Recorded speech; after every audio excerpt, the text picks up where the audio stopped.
پنجاب میں یہ واقعات ہو رہے ہیں، جبکہ سندھ میں گئے ہیں تو وہاں پہ اس قسم کا کوئی واقعہ نہیں ہے، وہاں پہ بڑا انہوں نے ایک تحمل اور بردباری کا مظاہرہ کیا ہے.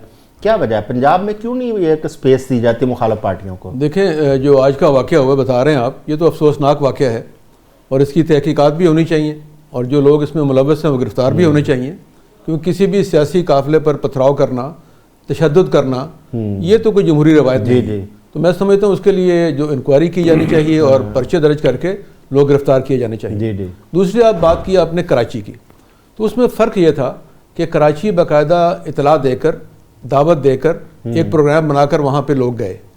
پنجاب میں ایسا نہیں ہوا. پنجاب میں بھی اگر یہاں پہلے اطلاع کی جاتی، جو اسپیکر نے اب اوپنلی کہا احمد خان صاحب نے کہ اگر ہمیں اطلاع دی جاتی تو ہم ان کو ریسیو کرتے، اسمبلی میں ان کو ہار پہناتے، کھانا کھلاتے اور اس کے بعد لوگوں سے ان کو ملاقات کے لیے موقع دیتے، ان کو ہال ایلوکیٹ کرتے.